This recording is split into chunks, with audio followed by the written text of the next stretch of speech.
Rambling at this microphone all alone is kind of fun, but one of the things I really do enjoy about this podcast is when I get to hang out with someone else from the World of Warcraft community. I like to call these episodes How Do You Solo Interview episodes. Today I have an interview from just a couple of weeks ago. I know we're on the cusp of 11.1.5 coming out, so a couple of references in there might sound a little dated. That's okay. My guest today is the co-host of a lore podcast, so it seems fittingly appropriate that we recorded and let it sit for a little bit. Typically, this podcast likes to check things out one or two topics at a time, but we are going to completely blow past that limitation today. And with this, we get to get the second half of the podcast, known to the world as Live, Laugh, Lore.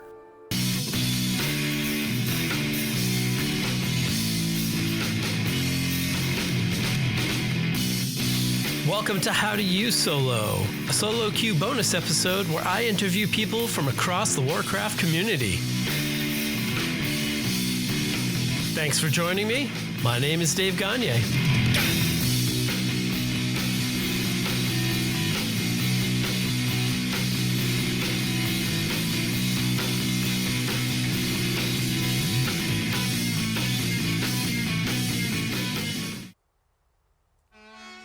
We are here for episode 24 of Solo Q, and I have a very special guest with me today from the long ago Dungeon Fables podcast, but more recently you can find her as half of the dynamic duo in Live, Laugh, Lore. Please welcome to the Solo Q, Allie. Allie, how are you? Hello, I am good. How are you? I am doing okay. I'm excited to chat with you. I got to talk to Jin a long time ago, yes, and I've been waiting to complete the set. My Live, Laugh, Lore bookends. You did it. You collected us. I have done it. I should get achievement points for this, right? Holy shit. Totally. Yes. How are things going in your part of the world? How are you enjoying the game? I don't know. How are you? How are things? I'm good. 11.1 is treating me well. I'm really enjoying it and having a lot of fun. And it's a lovely distraction from the world and adulting. And I'm just soaking up every moment. It helps that it's good too, right? Yes, it helps a lot that it's good, yes. You go to your distraction and you're like, oh, this kind of stinks. I'm not necessarily good at the drive system yet. I'm getting there, but not quite. I still bump into everything. But other than that, it's really good. I haven't tried. I remember early on someone said, hey, go turn on the slower engine. And I did. And that made sense early on. Like, okay, I'm using the slow engine and I'm not crashing into stuff. But now it is so slow, and I don't even remember where the shop is. And I guess I have options, and I keep clicking the things in my bags that are supposed to combine to make something else. Yeah. But then I don't know really what to do with it. So I have this really slow car that I forget where the shop is, and I haven't been down there in a while to go speed it up. So, yeah. I honestly didn't know there was a slow engine option. I keep meaning to sit down and like research and see, okay, like are there, because I know there's different options and we've been collecting those parts. But I haven't had a chance to really research and see like what the options are and what they actually mean and how they impact the car. So now I know there is I like the speed, but it's so closed in and there's like random like junk and light posts and various fences and things like that everywhere. So if you turn a corner wrong, you're just playing bumper cars, and it almost feels like you're doing Mario Kart, but a track you've never done before. So you're crashing into things while you're learning the routes. That's what it kind of feels like right now.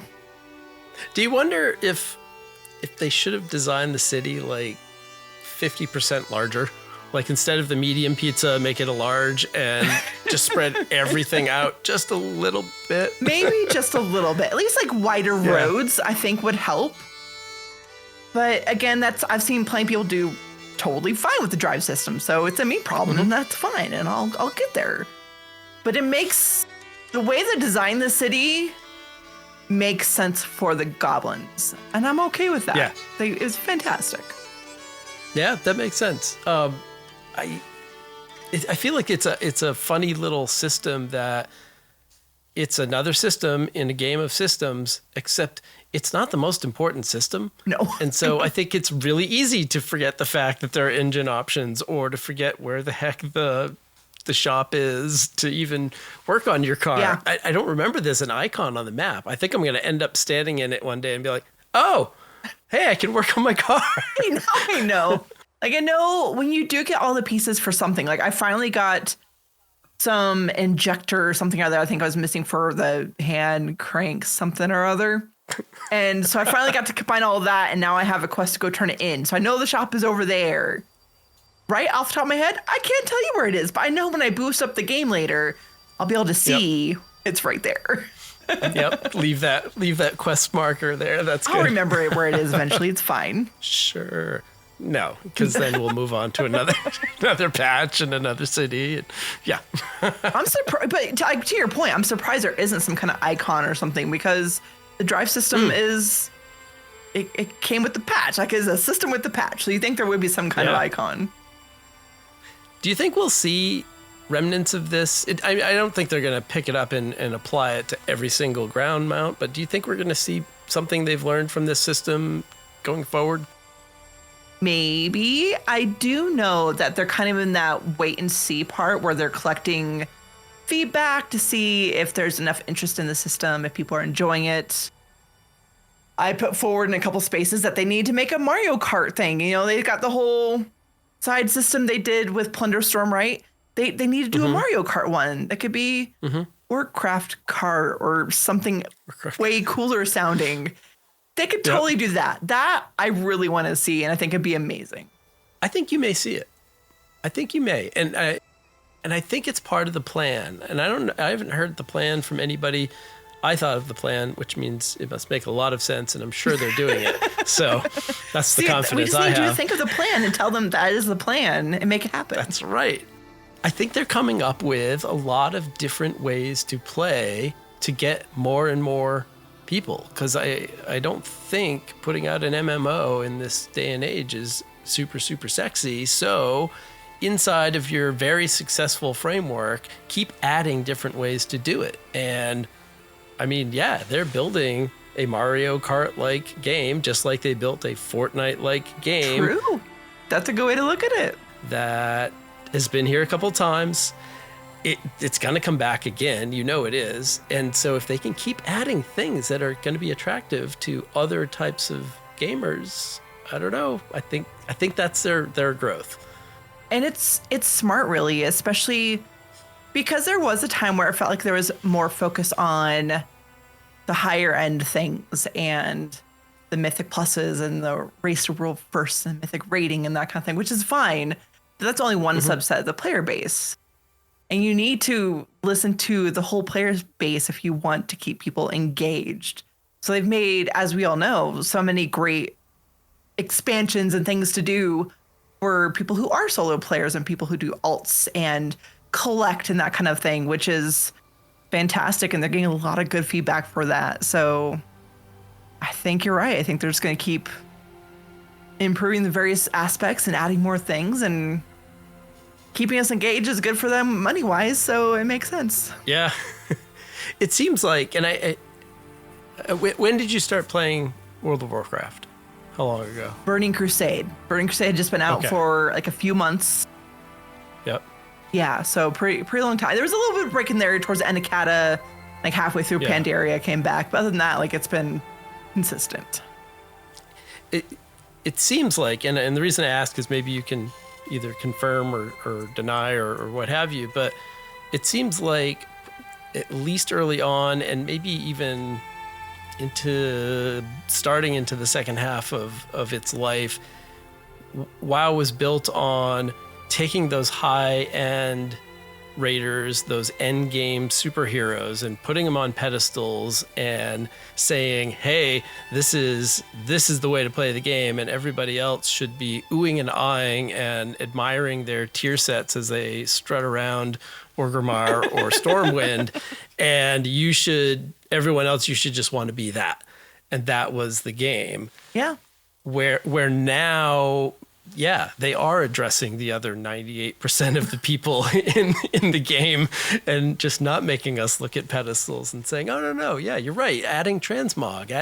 If you look back now, there's a whole line of things that solo players or even just more casual players can do that is not like, oh, yep, time to do a 40-man BRD or whatever. Like, yeah, I don't know. Does that sound true? I would agree, because maybe not always. Well, yes, they did always put the mythic and the high end, everything on the pedestal. But for quite a while, I feel like the game was you're either doing raiding, dungeons, PvP. Like, yes, there's definitely some story. There's some quests and side quests, but crafting was entirely different back then. There wasn't all this collection stuff back then. There weren't achievements back then. So it's definitely grown a lot since then and have made some improvements and made the game more accessible to more types of players, which is fantastic. Yeah. I mean, even early on, from what I hear, again, the story, and I guess I've experienced it because you can go back and play old stuff. The story wasn't quite cohesive. It wasn't, it didn't necessarily have an overarching story, at least not in what are we calling it? Classic, vanilla, old, original. Vanilla. I think we're calling it vanilla. Right. Like we have, it used to be classic or vanilla or original, but then classic came along. So yeah, it's just classic it's TM. Classic TM. Yeah. And so, yeah, if you're someone who, and this might sound familiar to you, is into the story and the history of what's going on, I think there's more to sink your teeth into than maybe there was originally before they kind of knew what they were doing. I think obviously they had an existing universe and they had 3 Warcraft games under their belt, but yeah, they weren't planning a 20-year arc, right? In 2003, 2004. No, you're not. I mean, they may have had ideas on a whiteboard somewhere what they wanted to do, but it definitely was not these huge arcs. And at one point, they shared that they were doing kind of like a 3 expansion arc here and there, like planning a few expansions in the future. And now we know they're already looking at whatever's going to happen after last time, which is crazy to me. And they've done things like utilizing the side quests a lot more to really breathe more life and character into the story and give people more of a chance to really be a part of it and surrounded by the story, which has been really enjoyable. Yeah. What's your opinion of the storytelling or the state of the storytelling? You know, maybe even as far back as Dragonflight, like the current modern game, where how do you grade them on their ability to deliver? But 2 things: their ability to deliver story, but also the story itself. What do you think? I'd probably give them a solid A on both. Honestly, it's been. I mean, now granted, I tend to not be the biggest critiquer because I like to like things. That's just how I am, and I'm easily amused. So I'll preface that, right? But I think the story itself has been enjoyable. At least I've enjoyed it. The way they're delivering it through questing, through large cinematics, the mini cinematics, the 0.5s and the 0.7s, how they're utilizing those have been really great for the story. And they haven't been doing as much of the important story bits outside of the game, which I was fine with that. Other people who, will go outside the game for the lore was fine with that. But for a lot of the player base, they didn't want to go outside the game. Yeah. But they also don't want to miss those important story bits. And so I feel like there's this trend of, instead of doing the important bits outside the game, doing more just expanding on different characters and storylines through the mini stories and the short stories and things like Tipping Point, which was fantastic. And a lot of these, which has been, I think, really well done. It's a nice balance of giving the lore junkies more, give them another hit, but also not making it mandatory to understand the story to go outside the game, you know? Yeah, it's an impossible task, right? You have an entire spectrum of people. If even just talking story, you have all the way on one end, the absolute story-driven, I want everything. I will go read 8 novels if you publish them in between expansions. I want the comics. I want, things I've never even heard of. They are on top of. And all of that story in-game as well. At the other end, of course, you have click, click, click, get into raid. Click, click, how do I get my gear? And that's okay. Click, if that's how you want to play, that's fine. It is, yeah.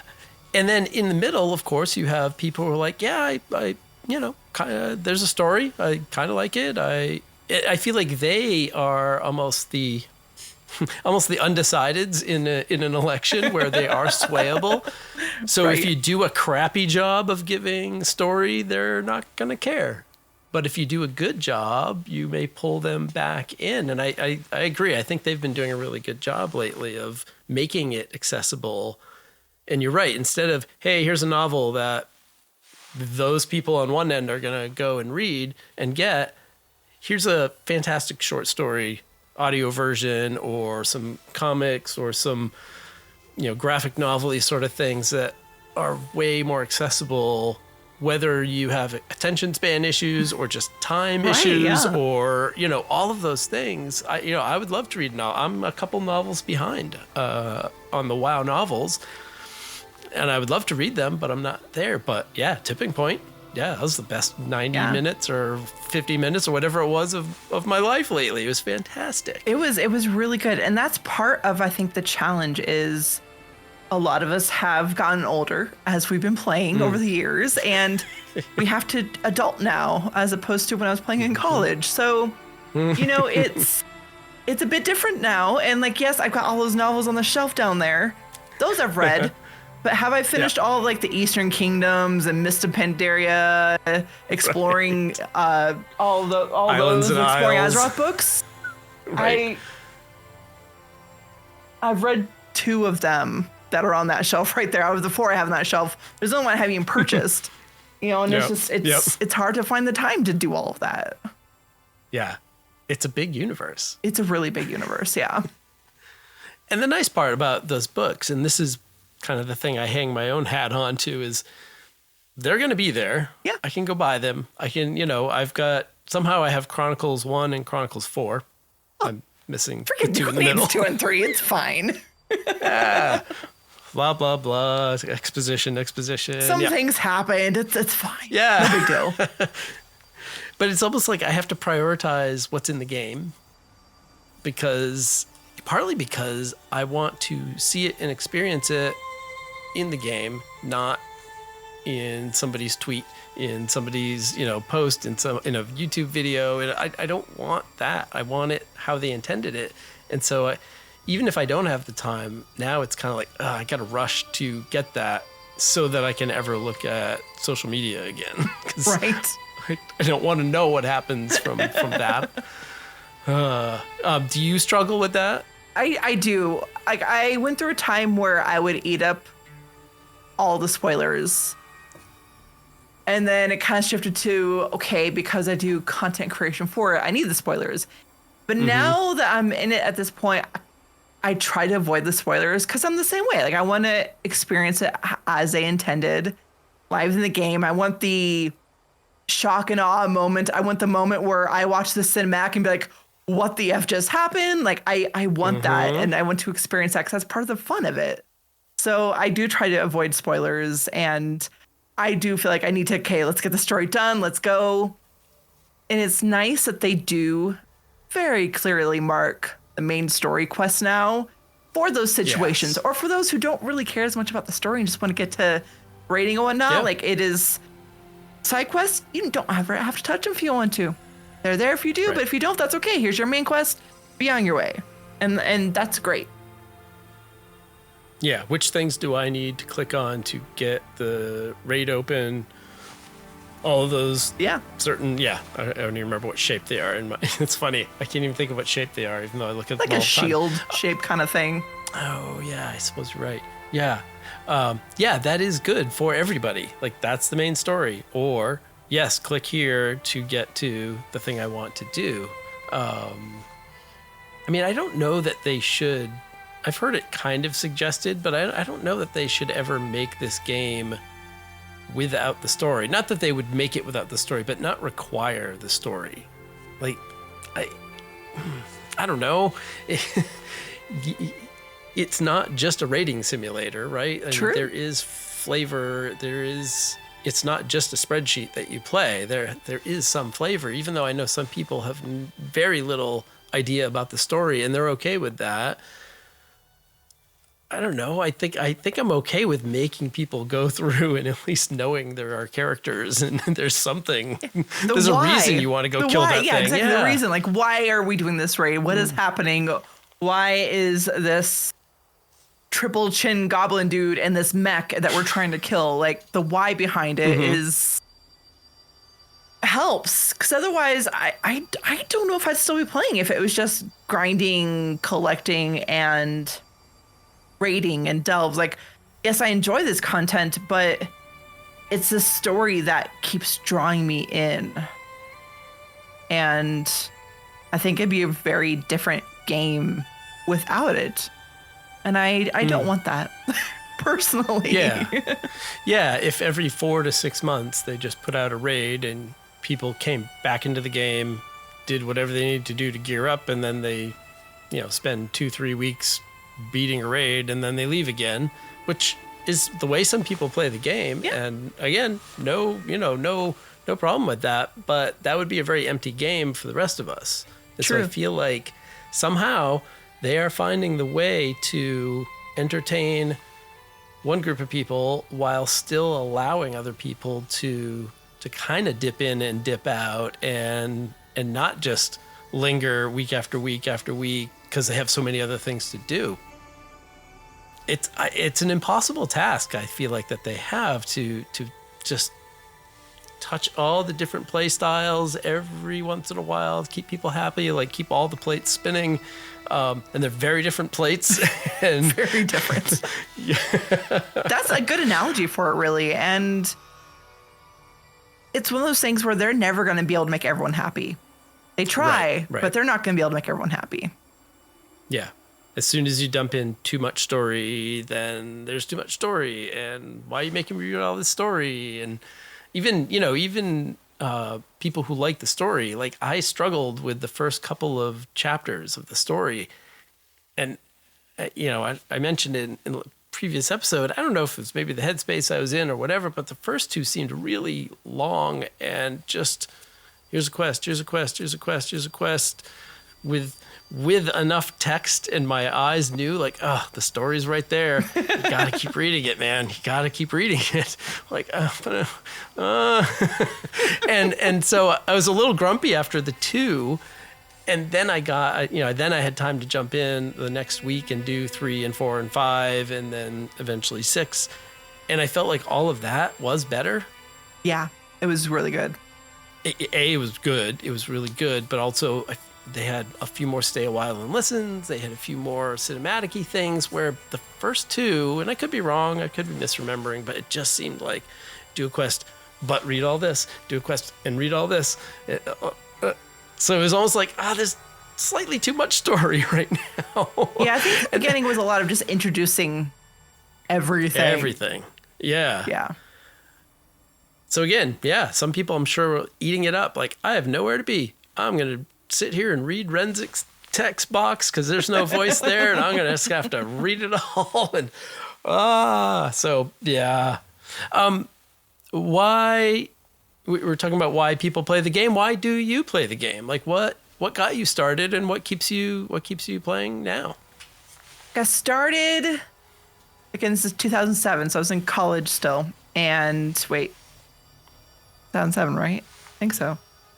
That when Burning Crusade came out? Right. Yeah, yes. at some point in 2007. I don't remember. I don't know when, but yeah. Anyways, yeah. So I was playing on a friend account. You know, they had it. And they're like, all right, sit down, play around, have some fun with it. And I thought it was really cool. And so, you know, a bunch of poor, you know, college, early 20 kids, like our friend group, they pulled their money together and for my birthday got me Burning Crusade. Got me the game in a free month of game time, which was nice because I was, you know, poor at the time. And I was hooked right away. And it was my first MMO. It was definitely very different than the games I'd played before. And while they were all doing high level stuff, I was just this itty bitty starting out, trying to figure out the world on my own. And that was a lot of fun. It was just challenging at times, but it was a lot of fun. And as I learned the game more, that's when I started learning, like, there's actually a little bit of story here. Like, it's not just like learning my character or what I could do. Like, there's a little bit of story here. Start playing a little bit more. By the time I hit Wrath, like, I was comfortable with how to play the game, what I was doing, play different types of characters. And Wrath is when the story just, like, sunk its hooks in me and got me 100%. I'm like, all right, well, this is my life now. This is what I'm doing. I'm going to go buy the Arthas book. I'm going to go play Warcraft 3 and learn the story from that perspective. And this is just awesome. And I love it. And it's been like that ever since. Except for Warlords Draenor. That story was a little different. That was a little interesting. Is Lich King is it your favorite expansion, Lich King? I think so. It's had some competition here and there. Yeah. And it might be for more of like a sentimental nostalgia, rose-colored kind of choice, but I'd still say it's probably my favorite. But like Legion's up there. Yeah. I really enjoyed Dragonflight. War Within's been great, so it's got some competition. Yeah. How about you? Well, it's hard because ultimately, Legion was my first expansion that I played kind of from launch. I had just started playing, I guess, about roughly a little more than a year before Legion launched. But I did nothing in Draenor, so it was Warlords era, but I was not up to level, so I never saw any of that really. And kind of in the same way, Legion put its hooks in me. Like, yeah, that's a good one. This is really good. And I don't remember how many of the order halls I did when the expansion was current. It was probably at least half of them. And so that's a lot of story coming in and sort of let's just jump all the way in on all these different avenues. And it was great to go back and do the rest. I don't remember how long it took. It wasn't long. It was, I got through them all probably what came after. By the end of BFA, I'm sure I had them all done. So that was a great sort of inject it right into me in 12 different ways, 12 different points of views. Perfect. And I think that was a really good place to enter the game. It was not that I remember this would be making something up, but I can imagine thinking everyone's all grumpy with the game. And I'm like, what are you talking about? This is great. Kind of the end of Warlords era. Like, guys, this is so much fun. What are you bitching about? Warlords, I mean, it wasn't as, in my opinion, not as terrible as some people make it out to be. Yeah. Like, I enjoyed aspects of the garrison, and I enjoyed aspects of the storyline. It's just the last patch lasted a very long time, and Hellfire Citadel lasted a very long time, and by then, like, it nearly killed my guild, and it eventually kind of led to its downfall at that time. Yeah. And we were stuck there for so long, and that really hurt a lot of people. So I think it took a little bit for Legion to win people back, but it's a good thing that Legion hit so well, because I think that saved a lot of the player base, honestly. Yeah. Yeah, I only know it from people's stories and experiences, so it is interesting to hear how low things were. And you can see it. Like, I can see it in the patches, and I can see it in, oh, yep, here's where they gave up. Like, they're clearly done. Right. And they're developing and hammering away on Legion. And you've got to think that must have been quite a gamble, right? Yeah. Let's just scrap what we've got. We know people are grumpy about it, and let's make them even more grumpy, because we're going to stop putting out content of any meaningfulness, in hopes that, stay with me here, we're going to roll the dice on a year and a half from now. Like, it's going to be great. And I assume they know to some extent, like, oh, we're working on a good one. Like, they had to know that when they were working on Legion. I think so. Yeah. I mean, so for me, and I'm going to be diving into Warlords. Actually, by the time we air this episode, I will have already doved into Warlords in the previous episode. What is it that was so bad? I hear about the patch. It seems like there's some good stories. It seems like there's a good overarching story, sort of, if you can sort of suspend your disbelief for how it all starts. Once you're there, it feels like a good story, kinda, maybe. I agree. Yeah, it was a little timey-wimey. Yeah. At times, and that was part of the issue for some people with the story. But I think the story itself, when you first go through it was, for being as timey-wimey as it was, I thought it was decent.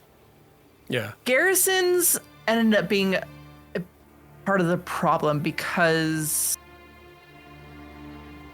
it wasn't how a lot of us thought they would end up being. And it ended up being a lot of a grind. Like, you have to go to your garrison every day. You gotta go down into the mines and get your ore. You gotta go pick your flowers. Yeah. And, for a lot of people, because garrisons had the bank and the auction house, so for a lot of people, it killed the population in the cities, which made it feel like a dead game. And that last patch just not being that great and taking a long time. The combination of all those things, it was a little rough. I think for some people, Shadowlands gets more hate than Warlords. And some people really don't like BFA, which I don't fully understand myself. I don't understand either, yeah. But yeah, Warlords it was a thing that happened. Yeah. Well, it definitely, like, even like it or not, it definitely seems like a low point for the game, period. Yeah. Like, whether it's subscriber numbers or just general malaise and grumpiness, and that definitely seems like the low point, other than Shadowlands, say, hold my beer. Shadowlands. Yeah. I'm going to be interested. I feel like your podcast a few weeks ago, now I have to speak in backwards time, because in the last episode, I'll have done all the things I haven't yet done as we're talking, of diving into... I'm going to be diving into Warlord. I mean, I already dove into Warlords to sort of report back. Yes, wasn't it great? Sort of like a 10 years ago thing. And I know, Warlords obviously launched 11 years ago, but I started playing 10 years ago, and there's content from 10 years. So I'm going to be looking at it in that way. And, again, I can't ever... coincidentally go back in time and see what it was like, ironically. But, now I can fly there, and the scenery is beautiful, and I don't have to hang out in my garrison if I don't want. And like all of these things, I'm not waiting for a good patch to show up. It's just there. So in some ways, and I hope my research bears this out last week, when it is a good expansion to revisit. And I hope that's true, because that's really why I'm going to be doing that / already did that. But I don't think doing any of that is going to help me understand what the game was like when all of that was the only current content and you were living. Yeah. Was it, do you think that had, you mentioned, your your guild kind of getting hit by that, and I'm sure it broke others. Do you think that did any lasting damage, not to individual guilds, but just the social scene in the game? Did it change, or did Legion recover enough of the social scene? Because it's definitely not the same social game now that it was 15 years ago. Well, you know, was in that way, was Draenor a bump in the road for the guilds, or was it a changing point, do you think? That's a really good question. I don't know if it's possible to be both, but it kind of feels a little bit of both. Because I know, for example, there were some people who quit the game after Warlords and never came back. Had no desire to come back whatsoever. Despite how cool Legion was, despite how great things are now, no desire to come back. And there are others who, you know, they came back, but it wasn't as committed, and their guild has changed and the social scene has changed. And for some of the player base, I think Legion went a long way to recover that and to kind of bring things back. But I don't know if it ever came back as the same, if that makes sense. I do think there was definitely some changes. I think it's getting to a better spot now, but whatnots. But I think outside the guilds, there's not a whole lot. You get into a pug now because you did looking for dungeon, and it's rare when anyone speaks at all. Yeah. Which is a huge change. But I don't know how much of that is pointing towards because of Warlords, or if it's just one of those things that just happened over time. Yeah. Well, I mean, the easy answer is, you know, like you said, we're all 10 years older. Yeah.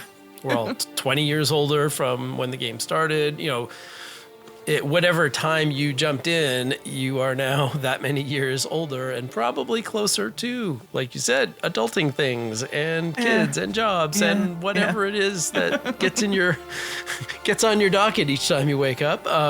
So that's definitely part of it. But I do think games have changed. Like gaming in general, people are consuming games in different ways, and there is more bouncing from thing to thing to thing to thing that, you know, you couldn't have done meaningfully in vanilla, or, you know, even for the first half of the game.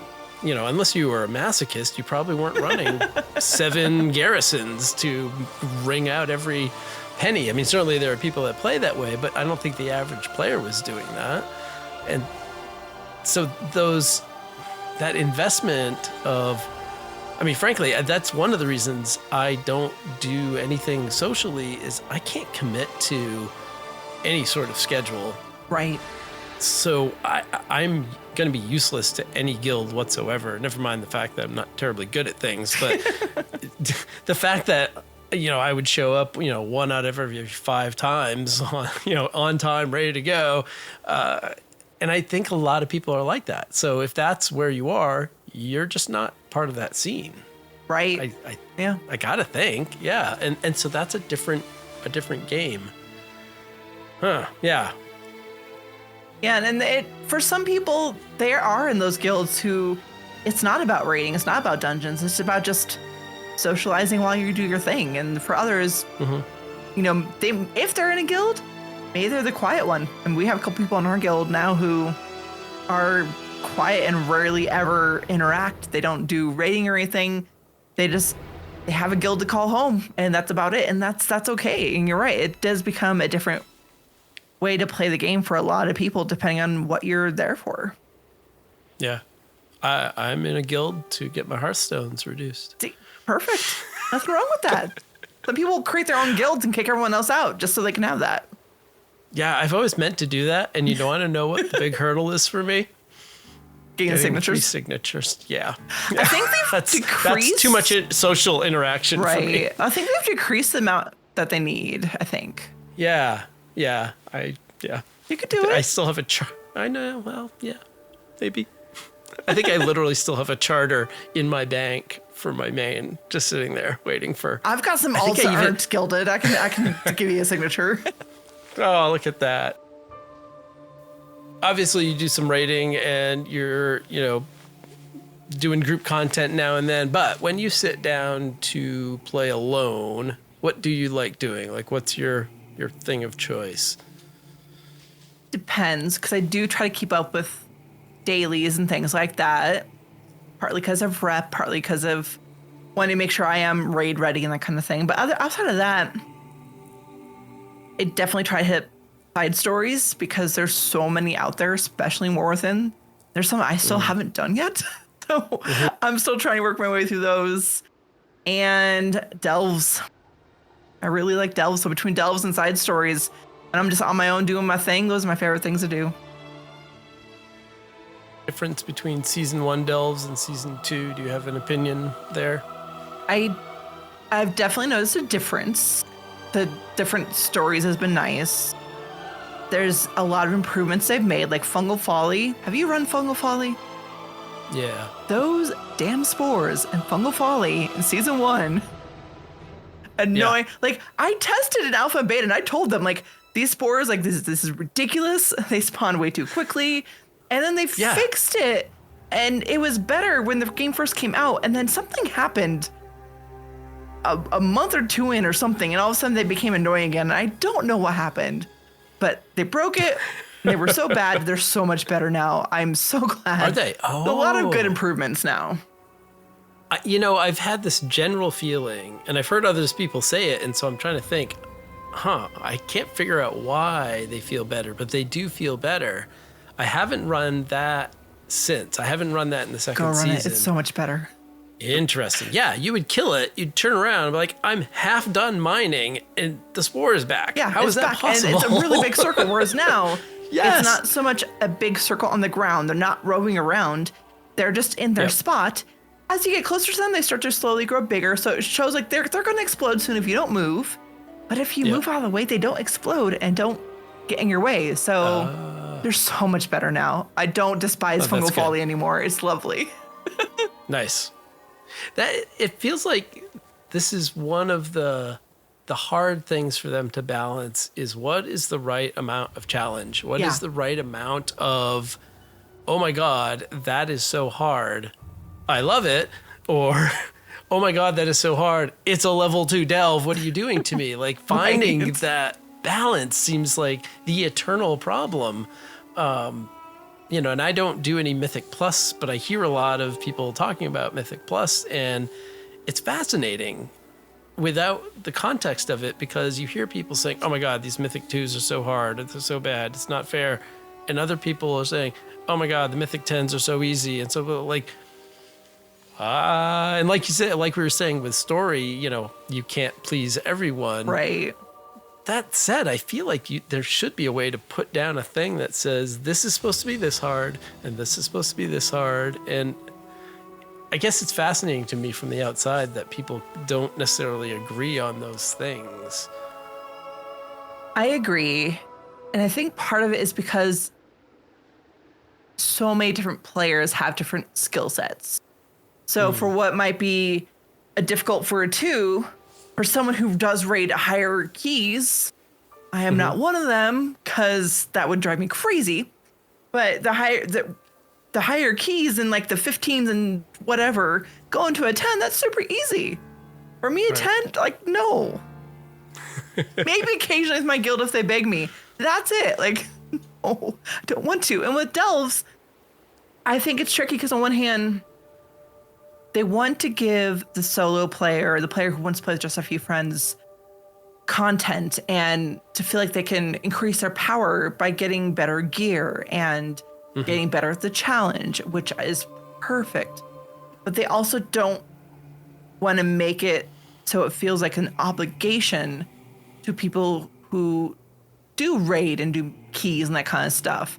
And I think they're trying to walk that fine line between the two, and I don't envy them for having to walk that line, but yeah, it feels pretty good. Like I've been using delves to help me gear up for raid in these first early weeks, but now at the point I'm already like starting to outgear it a bit, so I'm doing the more challenging delves, and I'm gonna start trying doing 11s again and that kind of thing, and they feel good. I do wish, and I haven't checked to see if they've adjusted it, but I feel like the tank version of the brand isn't quite what I want it to be yet. Because he felt a bit squishy in the beginning of the season. I was really excited for a tank brand because I play a squishy priest. So yes, give me tank brand. That's great. But make it so he doesn't die quite so easily. So maybe as I get better curios and whatnot, maybe he'll get better. But right now he's a bit squishy. Yeah, I feel like he's been on a roller coaster, and I haven't done the tank version yet because mostly I for some reason switched mains this patch, and so I've been playing a paladin, so I haven't really needed a main. Yeah, that makes sense. But he came out, he was super good, then they chopped him in half, then he was super bad, then I heard they added some stuff back to bring him back up. That's the last I've heard. I don't know where he is now, but I guess, it seems super complicated. And again, how do you make a meaningful tank for squishy non-healers? Because if you're healing him, that's great. It sounds like that's something that's easy. But how do you then change Bran as a tank if he's not running with a healer to make him effective? I think that seems like the big problem that they can't quite pin down. And that does seem like a problem. How do you change a role based on who that AI character is running with? Yeah, especially with the number of classes and everything out now, it's a lot to manage for them. Do you think we'll see more classes? Do you think we'll see? Maybe. I don't know. That's one of those questions a lot of people go back to is, will we see more races? Will we see more classes? Are we going to finally get a bard or a tinker? Yeah, right. I know those have been two of the big ones people calling for. Maybe eventually. I don't know. We have so many now. Yeah, it does seem like there is a wealth, and my hunch is you can add more races because races essentially they'll come with a couple of abilities, but they're not huge game changers, right? You know, with a few exceptions. But a whole new class, that's we have 13.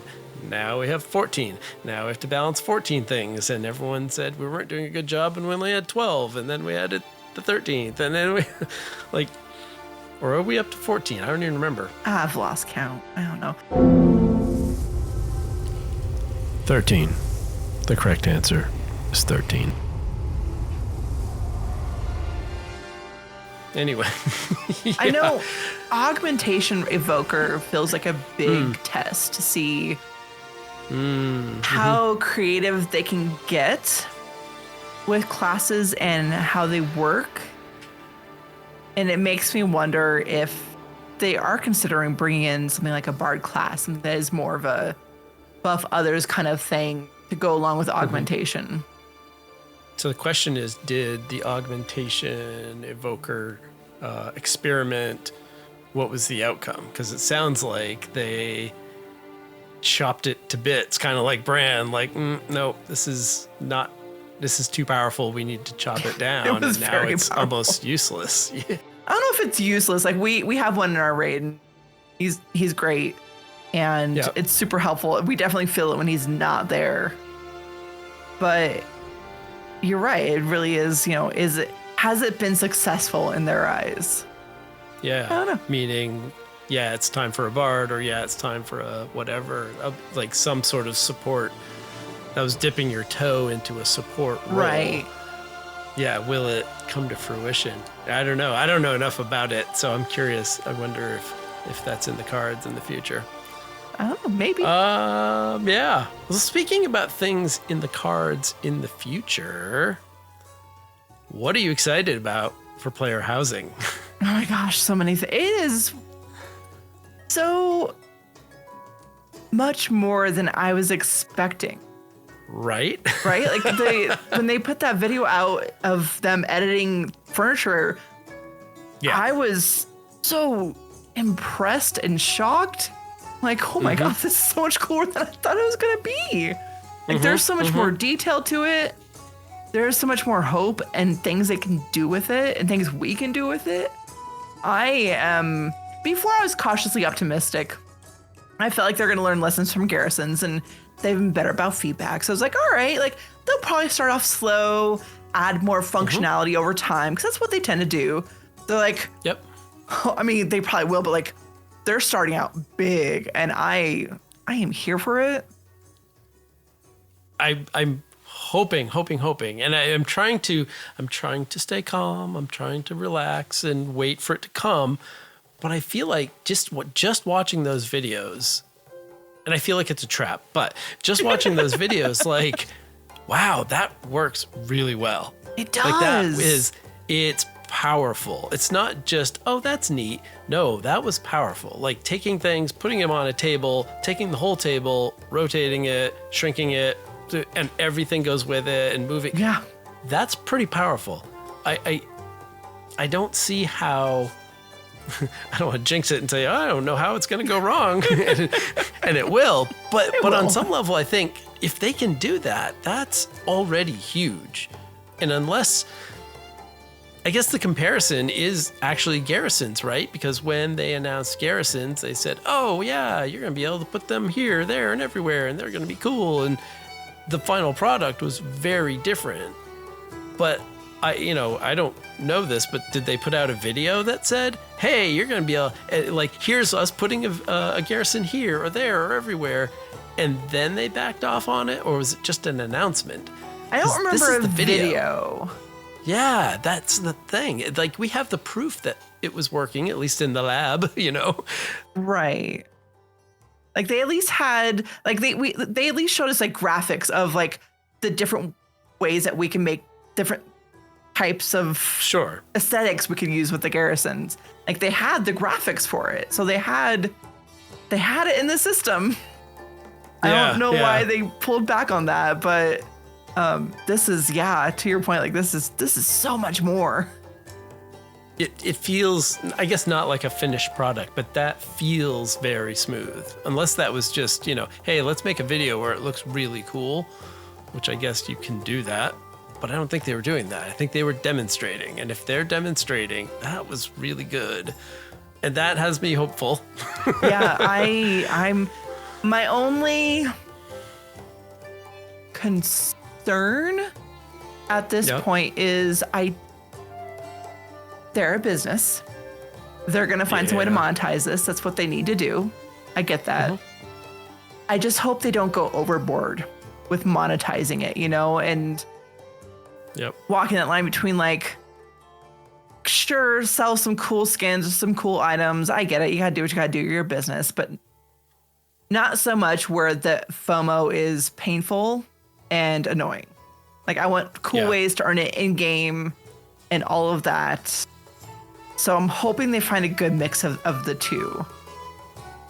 Hopefully. That's my one part that I'm a little concerned. But other than that, it's the options it seems to be giving us and the possibilities and, like you said, all the movement bits.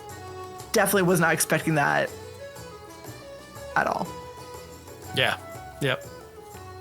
I feel like they're saying the right thing. When they said, yes, we will have some things that are going to be for sale, but that's not the primary reason.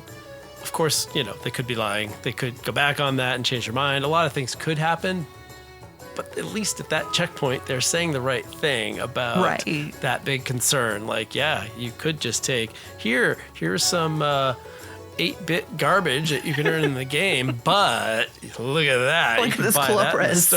You know you want to spend your money, right? Yeah. And I'm sure there'll be some of that. Oh, there will. If they could put $90 mounts and sell as many as they did, they're going to utilize it. And people are going to spend their money how they want. Speaking of tests, right? Yeah.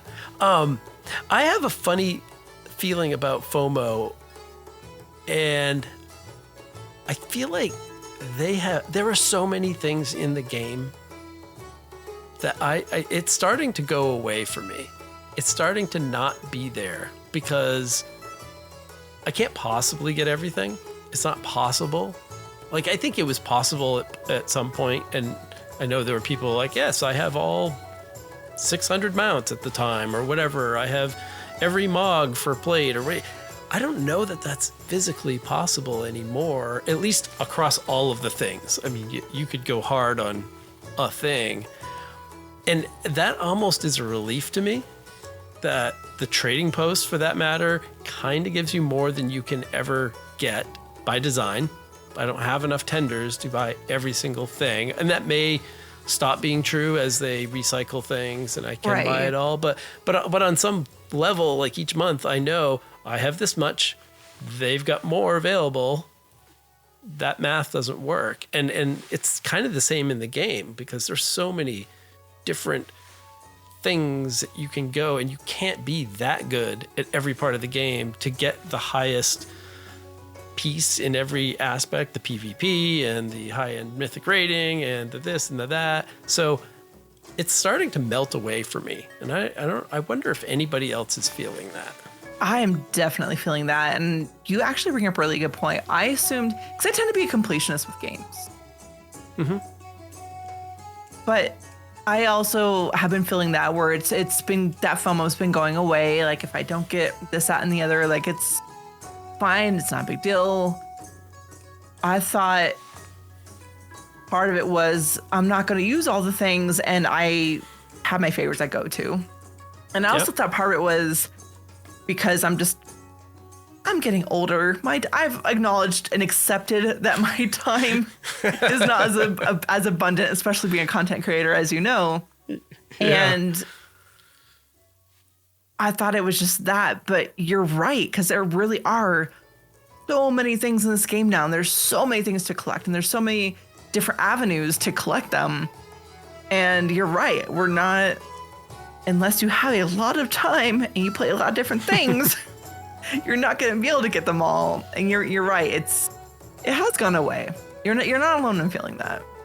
Yay! Every now and then I see somebody post online, my 1024th mount. I'm like, what?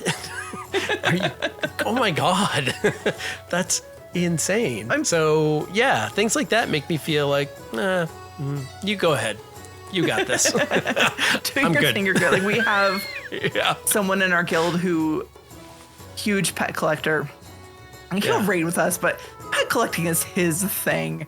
And he is, I think, 5th on our server, which is one of the bigger servers, like, so it's massive.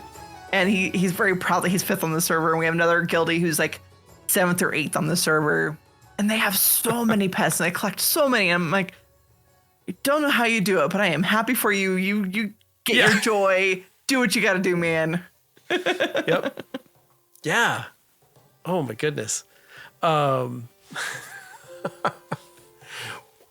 are you gonna do in a house? Like, when you get player housing, what's your? Do you have a grand vision yet, or are you still kind of waiting to see what's possible?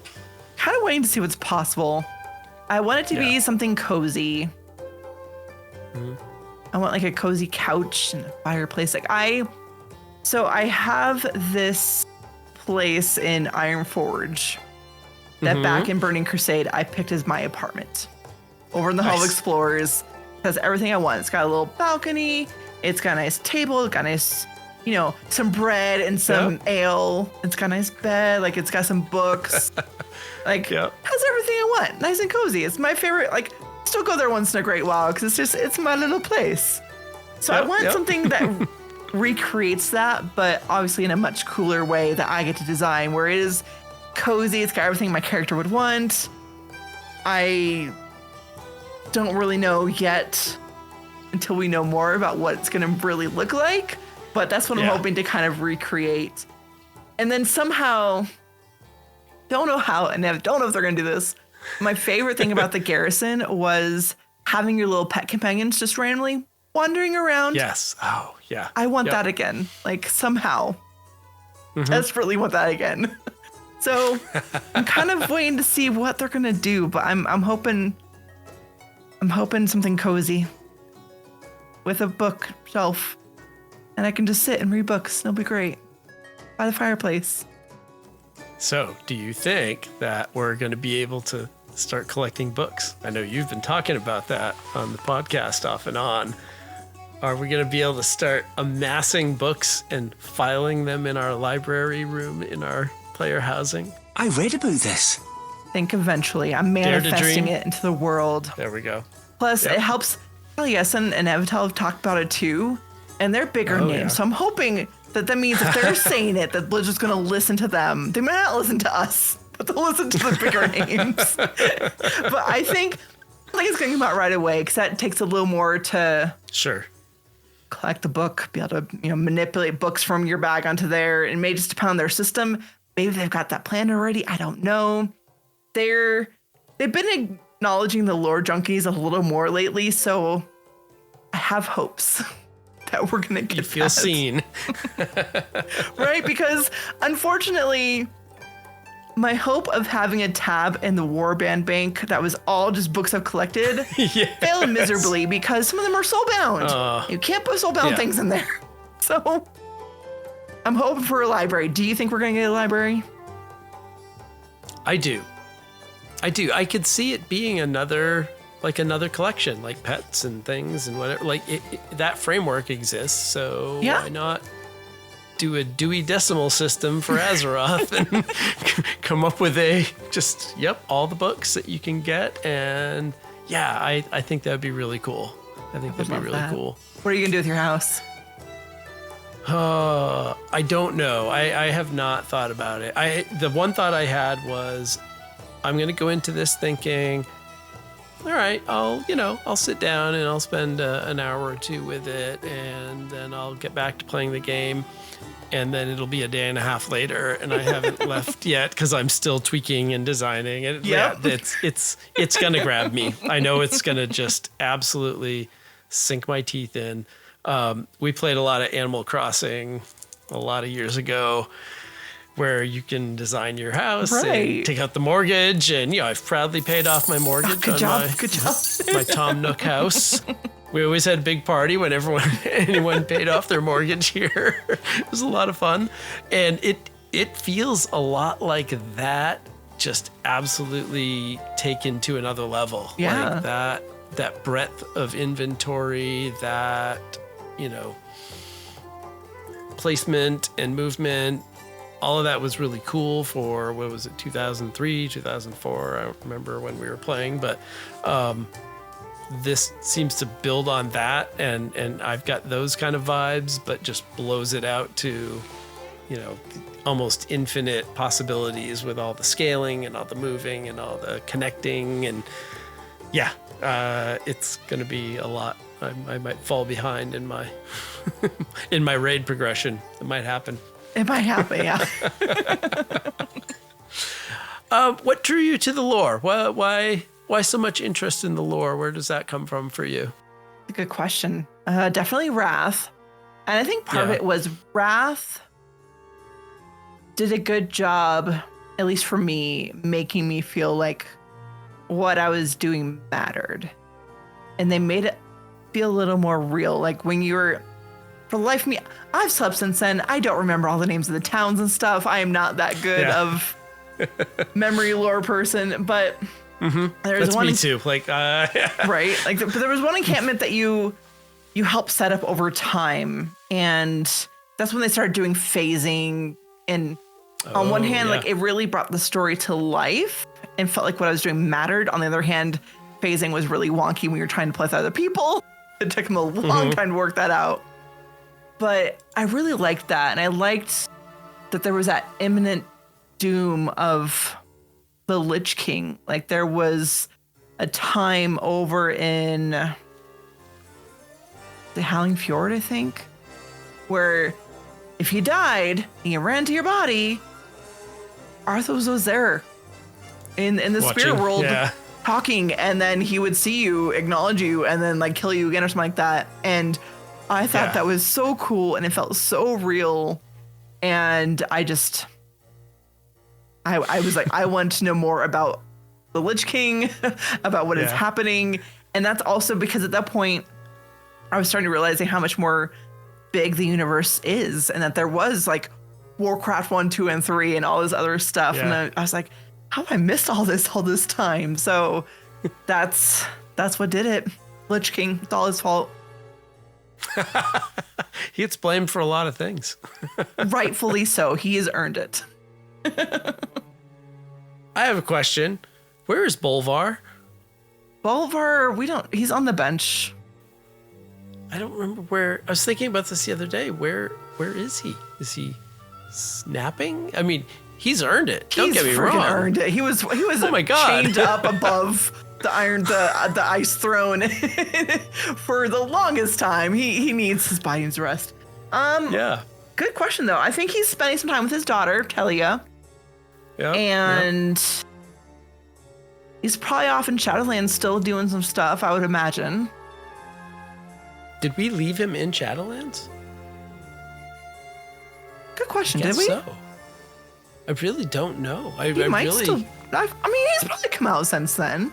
I would imagine so, but maybe he goes back and forth. I don't know. Heck of a commute. It's a good question. He's so much deserved rest. That's yes, yeah. Maybe we'll see him again. I don't know when. Maybe last Titan. I wonder. Yeah. Huh. Who knows? Good question though. What got you into content creation? How did you take that leap from the game to doing all the work to talk about the game? I had listened to podcasts for years before that. And at one point, I started talking with Starman, who was a host of World of Warcast. Mm-hmm. And he actually had me on the show once as a guest. And that was my first time ever being on a podcast. And after years of mentally responding to the hosts as I was listening to them and finally getting to be on the show, and it just, at that point, I got the itch. I got the bug. And so in 2018, I was like, okay, if I'm going to create content, like, it needs to be something I'm comfortable with, something I like, something I feel like I can have fun with. And that's when I was like, okay, I really like when shows do sound clips. So I need to have sound clips. One of the many reasons I like your show. And thank you. and just kind of went from there. And that's how I came up with Dungeon Fables and exploring the lore. But I didn't trust myself and my brain to go from the beginning and really diving into the lore. So it was just more of like a side thing of the lore through the lens of dungeons and raids. And I felt like that I could do a decent job at. I felt like if I did more of a chronological lore thing, I probably would mess up and not do a good job. So I did my own silly thing over here on the side with Dungeon Fables. I think that's one of the nice things about your current show, Live, Laugh, Lore, that you guys aren't just marching through like a history book, but you do grab some moments. Sometimes they're current, sometimes they're in the past, sometimes they're in the past to explain the current, but it is like diving into these little nooks and crannies of the lore. How do you decide what direction to go in? How do you and Jin sort of pick what those topics are going to be? Kind of depends. Right now, when the content is new, it is easier. And even if it's, for example, a little sneak peek, later this month, we're going to do an episode about ethereals. So this weekend, I'm going to start doing my research for that episode. And that's going to go into the past and bring us some information from the past and stuff too. But it's still current for current reasons that are happening. And that's awesome. In a couple weeks, until we get new content, it's going to start running dry that well. Yeah.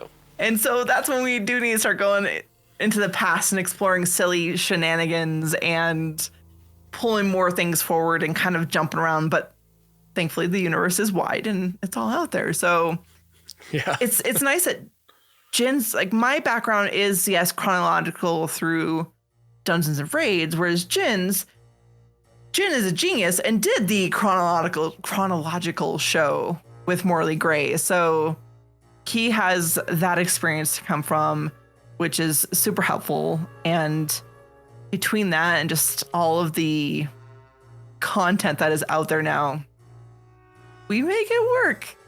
Sometimes it makes sense with current content. Sometimes it's random, but we make it work. There we go. Would you rather be talking about lore as history, or lore for the sake of explaining the current or even predicting? I know sometimes you guys dive into sort of prediction mode. Is there a particular end of that spectrum that you'd rather be on? I think the spectrum that we're on now, like the side of more current stuff, wild speculations, because we're in a pretty exciting time for the lore, because we're at a point where we're getting this new stuff, yes. And they're setting up the future, which is going to be a wild future. So it's a fun ride right now. But they're also tying loose ends from the past. And Chris Metzen even said at BlizzCon, that's one thing they want to do is tie more loose ends. So it's a really fun time to be talking about current stuff. And I think I enjoy that more because we could do the wild speculations and go off the rails and all of that, which is just a good time.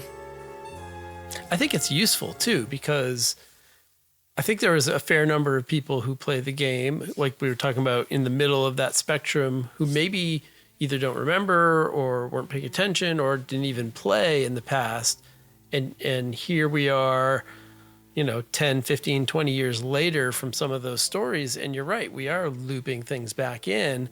And so your show is great for, hey, this is new, yes, but it has its roots here, and let's bring that back up and explain it. And I mean, basically Blizzard should be paying you for doing that and just generating that sort of deeper interest. That'd be magical.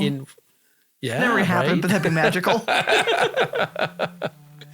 I was fascinated just going back and playing the Goblin Starting Zone recently, and how much there are just parallels, and clearly, obviously they know the lore and they can play the game too, and how much of it was sort of, let's take what's here and mirror some of it, but in a just, absolute 2025 sort of way, and blow it out. You've got a city with crazy driving and a car and goblins doing weird things and explosions and a battle with Gallywicks. Like, all of it was just sort of fascinating, and yet, obviously very different story and different directions, but that came through. Like, the parallels were pretty interesting. And so, yeah, there's a lot of layers to this game. And so, yeah, I think your show is great for pulling those layers together sometimes for people who may not know those layers. Yeah. So, how is it working with Jin? Is he just a pain in the butt, or super pain in the butt? I don't know how he put up. No, I'm kidding. I don't know how he puts up with me. I adore the man. Like, we're good friends, and he's so much fun to podcast with, and he's good at it. He's got the good brain. He's so creative, and it's a lot of fun. We both really. Yeah. Well, I'm not gonna speak for him. I think he's still enjoying it, but I'm really enjoying it, and it's a good time. Episode one? Where are you guys? 150 something? I actually missed this last week, but they recorded 153. I think that's a lot.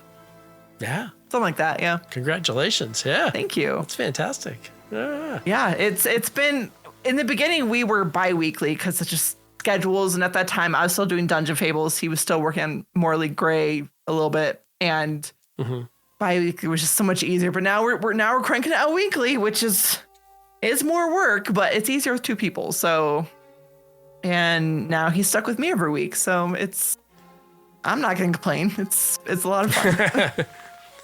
It's a symbiotic relationship. Yes.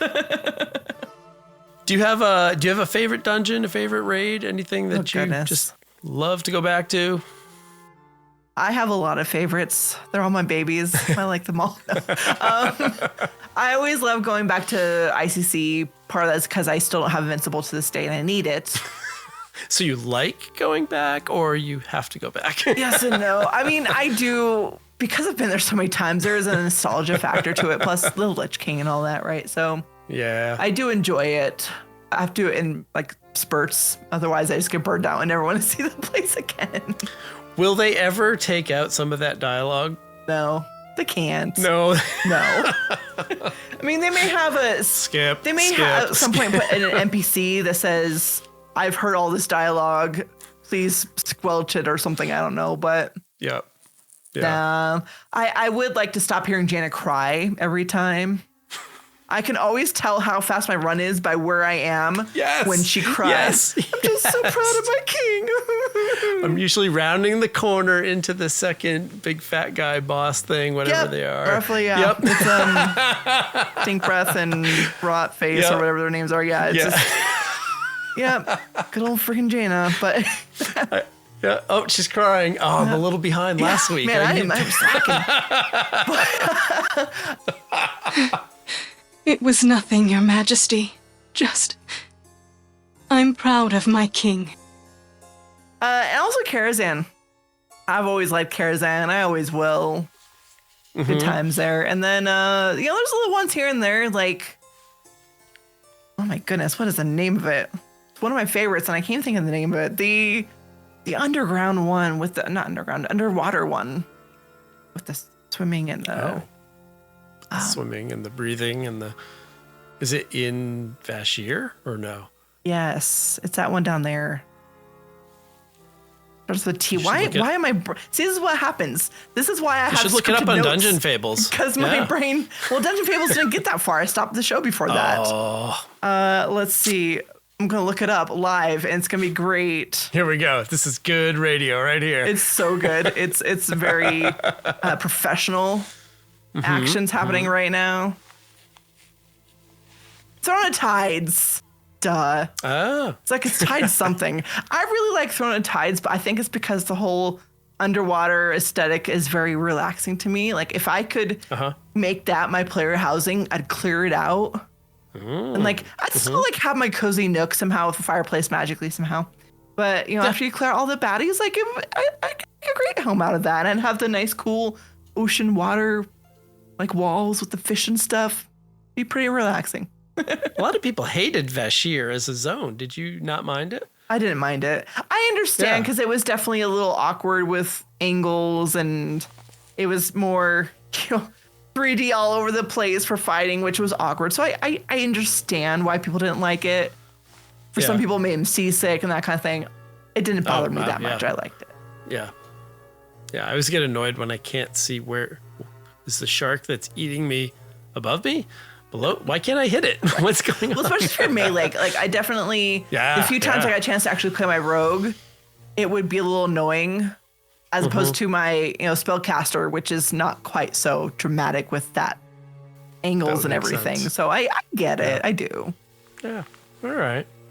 I'm going to try to do a off-the-cuff, unplanned lightning round. Okay, let's do it. All right. I'm going to be making this all up off the top of my head. It's going to be awesome. It's going to be amazing. Horde or Alliance? Alliance. Always, or... I mean, I have some Horde alls, and I've never been super Horde versus Alliance, rah. But most of my main tunes are all Alliance. If they dropped you in the universe, you'd find a way to Stormwind. Yeah.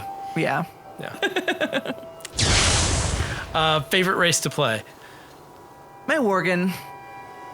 Soft spot for the dwarf still, but my Worgen. Yeah. Your level of satisfaction with the reclamation of Gilneas on a scale of 1 to 10. 2. With 1 being the highest? Oh, I mean, for going 1 is the highest, then like a 9 or 8. Okay, I was very unsatisfied. Yeah, what was missing? Like what? So many things. First off, freaking acknowledge me. I'm a Worgen. Acknowledge me.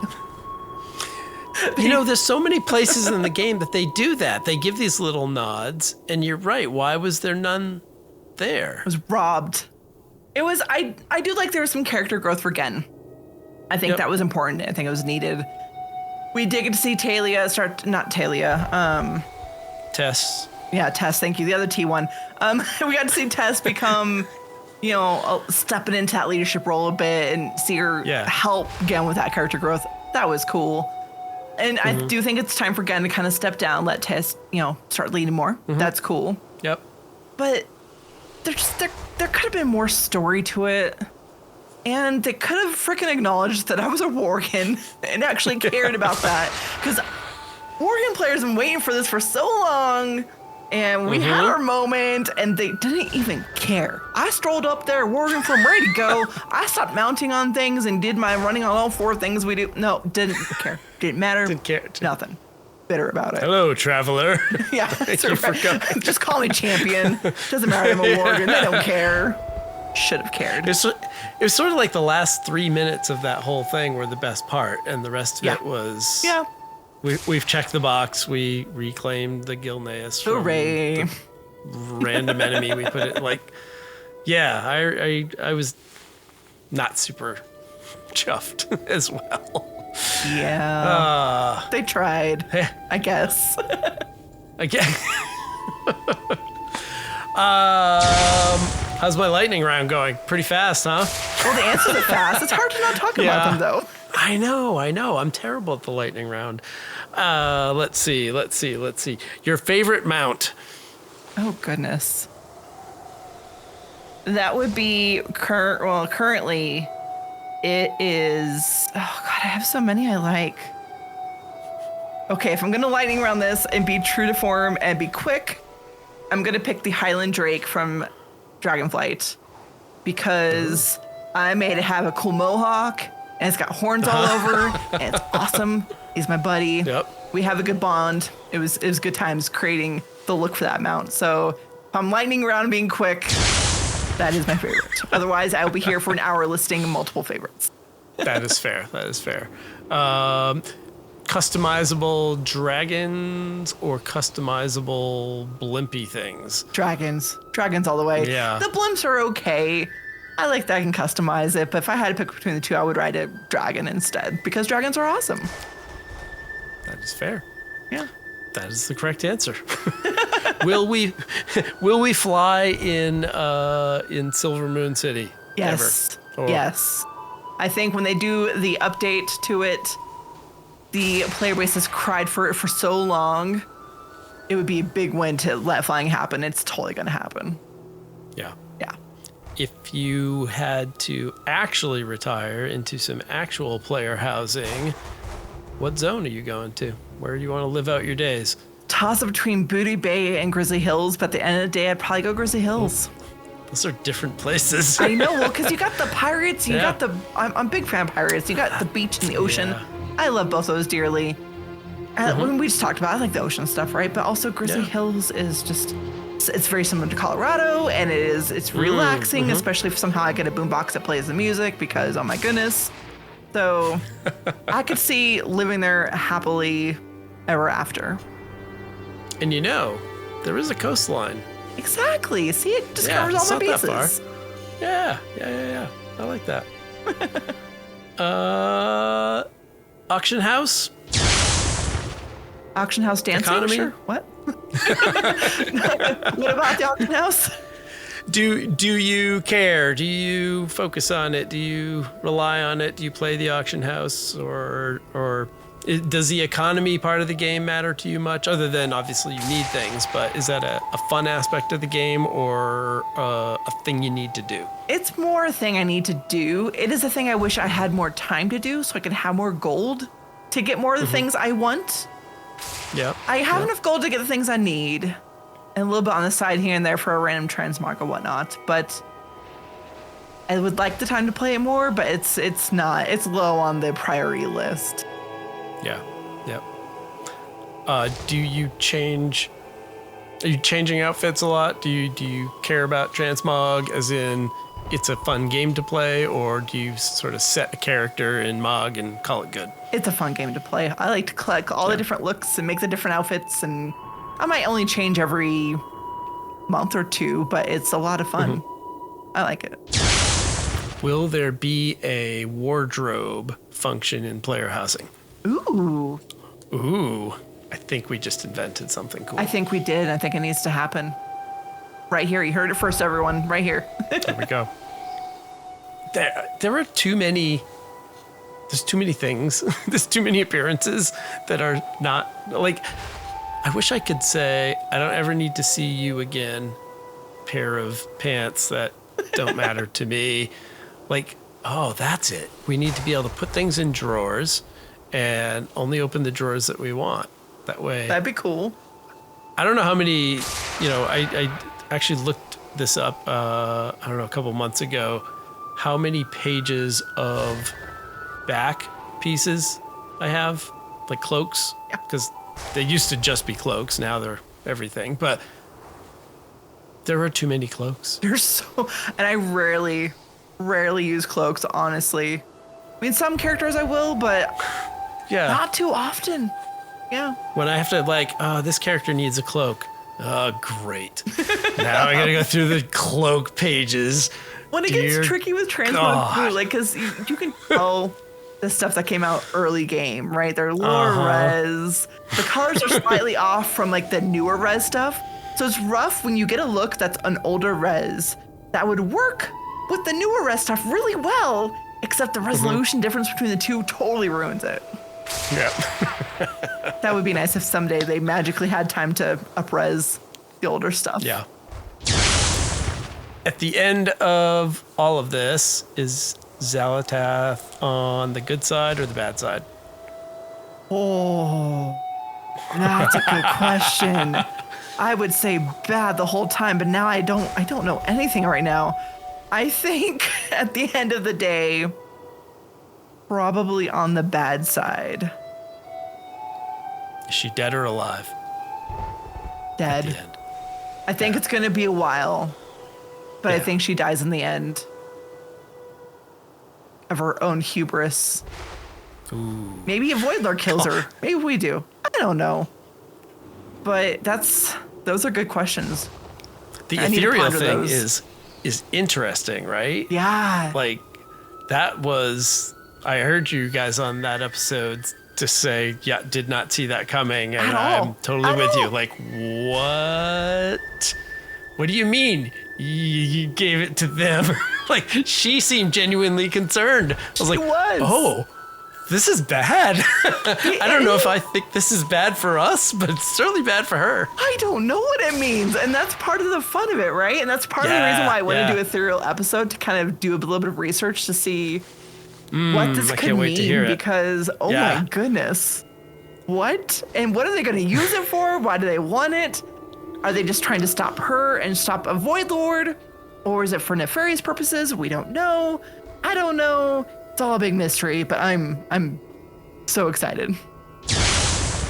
Last lightning round question. Chris Meston said that we are going to lose some important characters in this trilogy. Have we lost them yet? And if not, who is it going to be? Who are we going to lose? I don't think we have yet. I think it's going to be midnight or closer to midnight. Yeah. I'm trying to think of some bigger characters. I mean, I kind of feel like we might lose a Thrall or a Jaina. Oh, wow. You think they'll go that big, huh? I think so, because it's going to have to be big. I mean, we've had some big ones, some moments that were like jaw-dropping. I mean, the Varian Rin, I know that was a huge one. Mm-hmm. And so for them to come out and basically warn us that there's going to be some big deaths, there's going to be some loss, we will not win. I think it's going to have to be big. And I don't want it to be them, for the record, but right. I think if they're going to go big, then they're going to have to go big. Do you think this is so hard. Do you think they'll do one from one faction and one from the other so that everyone stops being whiny, like Horde bias, Alliance bias? Like, they are whiny, it's so true. Oh my God. I think so, but I don't think it's going to be at the same time. Like, it's going to be one, maybe earlier in the expansion, then later in the expansion, maybe it'll be the other one or something, just to kind of help keep it from being one the side Horde be whiny for a while. Yeah. Good call out. I like that. Yeah. Yeah. I'm fascinated. I have a funny feeling that Anaratos is in for some trouble. He's my.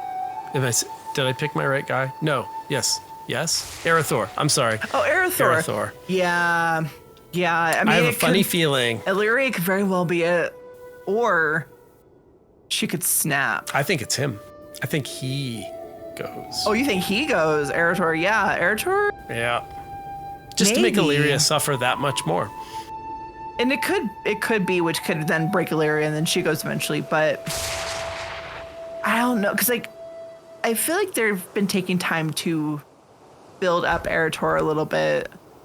Yeah. They've been building up Tess, they've been building up Talia. Like this new generation, they're slowly kind of putting them into the spotlight more, and kind of the older girl, like Gen's off doing who knows what now at this point. Like some of the older ones are kind of stepping back a bit. So yeah. But it's a possibility. Maybe Gen has a card game with Bolvar. Maybe that's what's happening. They're off just playing cards somewhere. They're just enjoying retirement. Yep, just chatting. Figured it out. Old times. Yeah. There is much to be done. Well, Allie, thank you for joining me tonight. This has been a lot of fun. It has. Thanks for having me. This was great.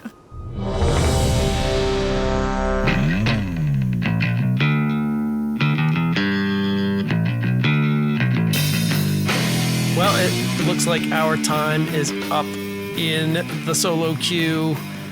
I need to get back into Azeroth to keep wandering around Draenor and finding the good stuff in it. Allie, what do you have to get back to Azeroth and do? What's next on your list? Delves. Bran's waiting for me, I think. Oh, Bran's got your back. Oh, it's so nice of him. my buddy throwing gold at me. It's good times. I hate it when he whacks me in the head with ore. So rude. Yes, come on. All the sound and the music in the show is, of course, the work of the amazing people at Blizzard. So, hashtag don't play muted. Allie doesn't play muted, right? Especially not this patch.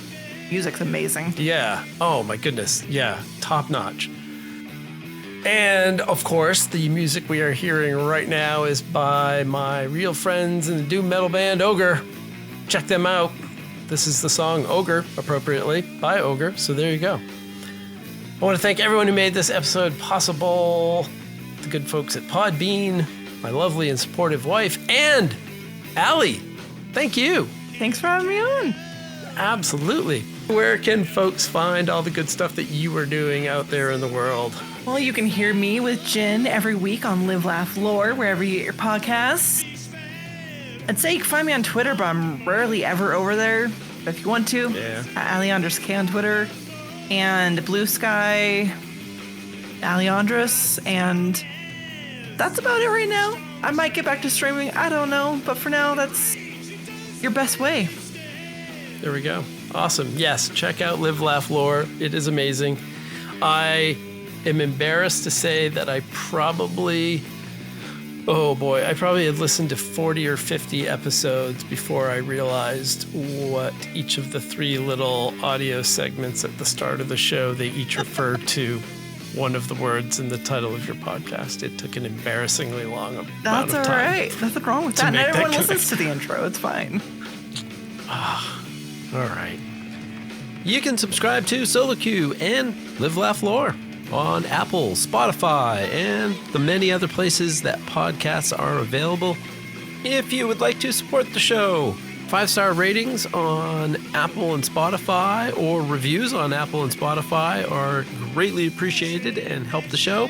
If you want to go one step further, head over to patreon.com/soloqwow. You could join contributing members Andrew, Righteous Bandy, ThatSkyGuy, Sin, Snake of Vol'dun, and John in all of their support for the show. And if you'd like to contact me, soloqwow@gmail, Blue Sky, Twitter, Facebook, Instagram, Threads, all those different places. Allie, thanks again. Good luck in your delves. Can't wait to hear more stuff from Live, Laugh, Lore. And hey, we will talk about it all next month when we come back to the solo queue. We will see you out there.